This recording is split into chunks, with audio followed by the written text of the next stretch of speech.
You need to prepare yourself for a second month of quitting smoking. I've just been through it, and I can tell you that things have not turned out the way I expected them to. I'm going to share what is typically experienced and what my experiences were. So get ready to feel inspired, get motivated, and learn some actionable tips for your own journey. Because quitting smoking is anything but easy, and you're going to need all the help you can get. 2 months smoke-free is a huge milestone. Reach it, and you will not only feel immensely proud and empowered, your body is really healing, and you will already be noticing some incredible benefits. Let's go through the most common benefits and negatives experienced during your second week of quitting smoking. Let's start with physical improvements. Your lungs are getting a major upgrade, and I can attest to being able to breathe much easier, and that nasty cough that I had is fading away. I must say though that the coughing did get worse for a while before it started getting better.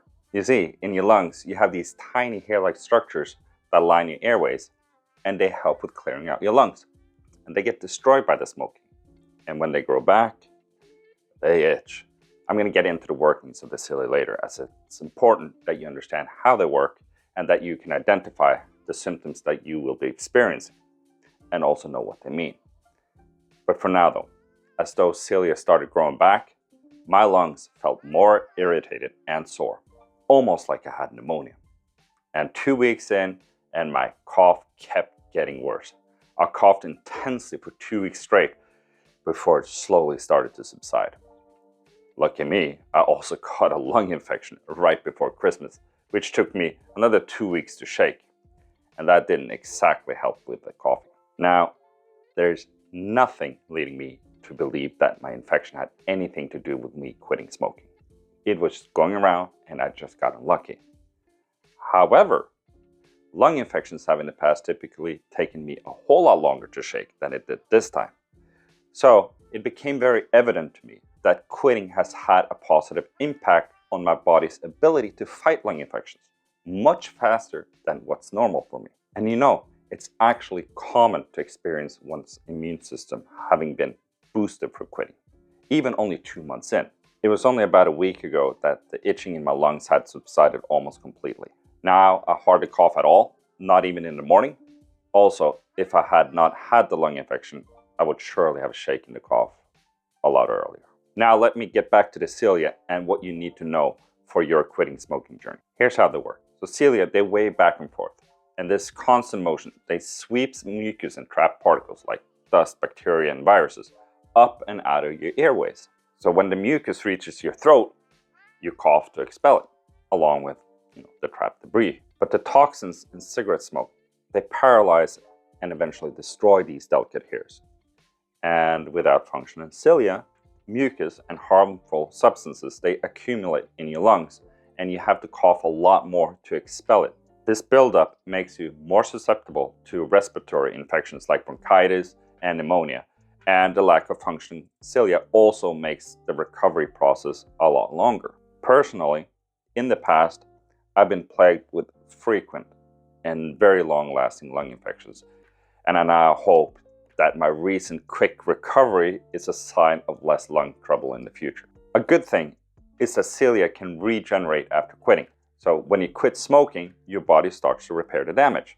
And cilia can regenerate and begin functioning again. Growing back can, however, cause an itching sensation and cause you to cough more often than before, like it did for me.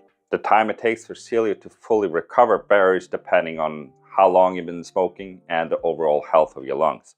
It can take weeks, months, or even years. Myself, I smoked 10 to 15 cigarettes a day for 35 years. At periods almost twice that. And for me, I'm experiencing a noticeable difference only 2 months in after stomping out my last cigarette. So there is hope. There are some very noticeable symptoms of cilia regrowth to look for.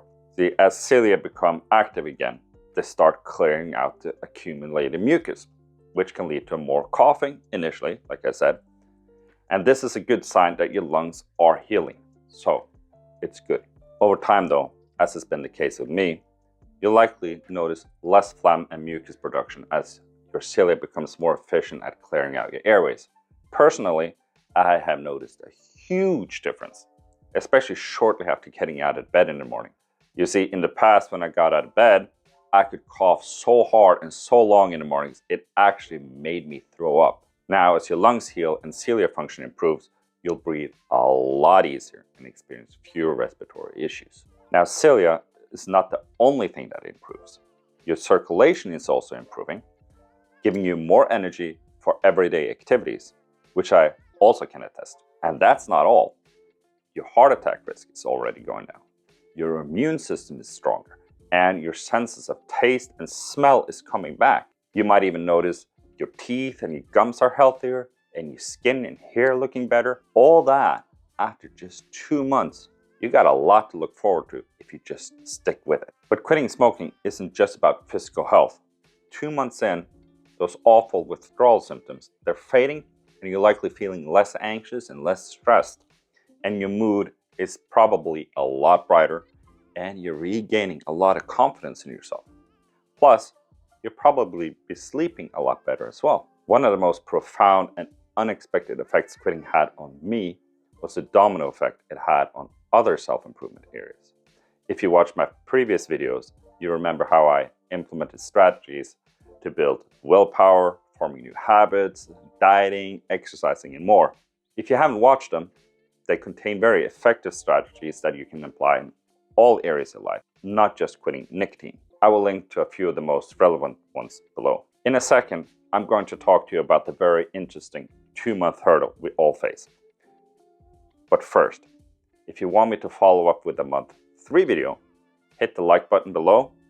I won't need many thumbs up to be inspired to do so, so please do so now before you forget. Okay, back to the show and the 2-month hurdle. Remember, your body is a healing machine, and even after 2 months, it's still working hard to repair the damage. So the longer you stay smoke-free, the better you'll feel. But it's not always easy. You'll probably be feeling tired or a bit worn out by now. And that's normal, and it is to be expected. It even has a name. It's called cessation fatigue. The good thing is it's just temporary and short-lasting. I can tell you that the first few weeks, my motivation and energy was very high, which was good because this is also when it was at the hardest. But quitting is both physically and mentally draining. It's a long fight. As the negative forces acting upon you weakens, so do you. You get exhausted and your motivation and willpower can suffer. Personally, I felt that around the 6-week mark. So staying smoke-free wasn't so much of a problem, but the exhaustion from quitting smoking demanded that I dug deeper and deeper to be able to stay on top of other things in life, like exercising, eating healthy, keeping up with work, etc. I had to remind myself that this is a typical phase that everyone goes through and that I will be through it soon. So I soldiered on and stayed on course with everything, and now things are getting easier again. I'm getting more and more revitalized every day that passes. I think it's important that you understand that you will meet another hurdle and that you prepare yourself for it, because you're so close to the home stretch now. So if you're struggling, reach out to your support system. Talk to your friends, your family, even a healthcare professional. And there are lots of good support groups on Facebook, and you can even use the comment fields below. I will answer. Now let's talk about cravings. So at 2 months, they're usually much less intense, but they can still pop up from time to time. They do for me even to this day. Certain triggers like stress, being around other smokers, or just having a drink with friends can set them off. For me, it happens every single time I prepare myself to walk outside. This is I would always used to smoke every time I left the building. I didn't smoke inside, I smoked outside. And it's important to recognize this, to have coping strategies like deep breathing, exercise, or finding a healthy distraction. Me, I like to take walks and reflect upon how I can use it for my next video. You might also experience some temporary negative effects like weight gain, mood swings, or difficulty concentrating. For me, many of the withdrawal symptoms from quitting smoking were similar to that of dieting actually. Eating less led me to want to smoke, and vice versa for quitting smoking. So the Christmas holidays required me to dig extra deep to prevent overindulging in treats. Anyhow, these are all normal sensations and they will pass. So if you dig deep, You don't have to forfeit eating healthy while quitting smoking, not even during Christmas. So don't use it as an excuse. Just be aware of the natural tendencies and be prepared to deal with them. Oh, should you have to choose between a candy bar and a cigarette? Choose the candy bar every single time. Anyhow, give it everything you got and fight through all the urges. You can do it. Just keep on focusing on the big picture. You're doing something amazing for your health, and these small bumps in the road, they're totally worth it. Here's some tips to manage those cravings and staying on track.